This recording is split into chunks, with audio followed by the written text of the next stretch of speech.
ইসলামী bank এবং ইবনে সিনা সহ যতগুলো প্রতিষ্ঠানে তোমাদের বাংলাদেশের লক্ষ লক্ষ মানুষ চাকরি করে, দেখা দাও আমার ধর্ম বর্ণের কোন মানুষটাকে তোমরা চাকরি দিয়েছ?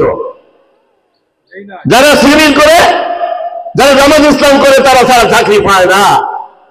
সার্বজনীন হতে শেখে নাই তারা, তারা আত্মকেন্দ্র ধরে, তারা তাদের ছাড়া কিছু বোঝে না। কোন আশায় কোন ভরসায় আবার আমাদের কাছে সার্বজনীন মানুষদের কাছে ভোট চাইতে আসতে পারে? এগুলো আপনারা বলবেন, সজাগ থাকবেন। গত 54 বছর আপনারা বারবার ভুল করে ওই স্বাধীনতার বিরোধী শক্তি, যারা সেদিন স্বাধীনতার বিরুদ্ধে অবস্থান নিয়ে আপনাদেরকে শরণার্থী বানিয়েছিল, আপনাদের গরু বাড়ি গরু ছাগল লুটপাট হয়ে গিয়েছিল, আপনারা চলে গিয়েছিলেন সবকিছু হারে। কোন আশায় কোন ভরসায় কোন চিন্তায় কোন চেতনায় তারা আপনাদের কাছে ভোট চায়? একটু আগে শুনলেন আপনাদের একটা সন্তানকে তারা ইসলামী ব্যাংকের থেকে সরাই দিয়েছে। তারা আসলে জিজ্ঞেস করবেন। আপনাদেরকে একটা কথা বলি, সেই সময় আপনাদের এখানে ছিল, আমি যখন এমপি তখন হযরত আল্লাহ রিয়াসাত আলী রহমাতুল্লাহ, কি উন্নয়ন হয়েছিল আপনাদের এলাকায়? কেন এত দুর্ভোগ? কেন এত সুপে পানির অভাব? কেন এত পানি নিষ্কাশনের সমস্যা?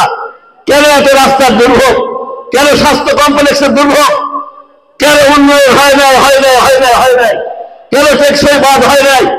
কেন ব্রিজ কালভার্ট এগুলো হয় নাই?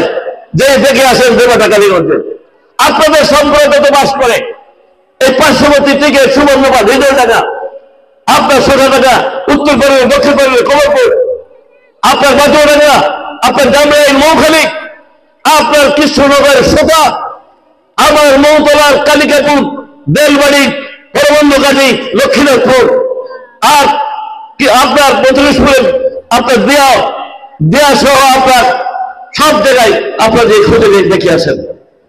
আপনাদের ধর্মের, আপনাদের গোষ্ঠীর এমন কোন মন্দির নাই যেসব মন্দিরে 5 বছরের অসংখ্য বাপ মন্দির সংস্কার করার জন্য এবং মন্দিরের উন্নয়নের জন্য আমি আপনার বরাদ্দ দিয়ে নেই।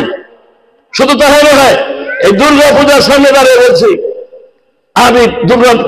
আমি প্রত্যেকটা বছর 5 বছর প্রত্যেক বছর দুর্গা পূজার সময় প্রত্যেকটা দুর্গা পূজায় 27.5 মণ করে চাল আমার নেত্রী বেগম খালেদা জিয়ার কাছ থেকে এনে দিয়েছি এবং আমি নিজেও দিয়েছি।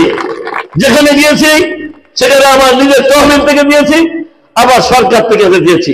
আমি তো এখন এমপি নেই, তাতে কি বিগত এই যে আপনাদের 1 মাস হয়ে নতুন আপনার এই সংসদীয় আসন হওয়ার পরে, আপনাদের আসনে পা দেওয়ার পরে খবর নিয়ে দেখেন আমি এমপি নই দেখি কতগুলো প্রতিষ্ঠানে সরকারি বরাদ্দ দিয়েছি এবং ইনশাআল্লাহ দিয়ে যাচ্ছে, আপনাদের এখন নিয়ে যাব। এখন আমি নিয়ে এসেছি বরাদ্দ, হিন্দু কল্যাণ ট্রাস্টের বরাদ্দ নিয়ে এসেছি। আমি আপনাদের সভাপতির কাছে দেব, তার কাছে জিজ্ঞেস করবো যে খাজনা এরিয়ার আর কোনো প্রতিষ্ঠান বাকি আছে কিনা, সেটাও তার হাতে বলবো। আর একটা অনুষ্ঠান করেন আমি সেখানে দেবো। তাই আপনাদের বলবো, ভুল করবেন না।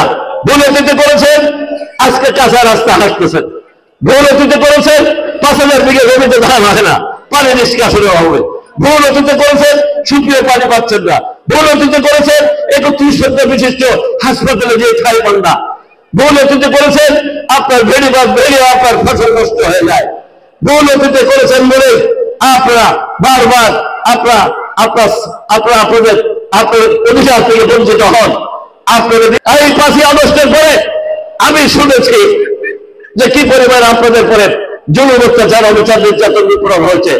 শুনে আসেন আমার এলাকায় আমি কাউর কোন জায়গায় বুক দিয়ে পেতে দিয়েছি। অসংখ্য যানবাহনে আমার নেতা তারেক রহমান সাহেবের উক্তিগুলো, তার কথাগুলো আমি দিয়েছি 10 দিন ধরে, যাতে আমার সবাইকে সংরক্ষণ করে এবং সরকারি সম্পদ যাতে নষ্ট না হয়। এবং আমি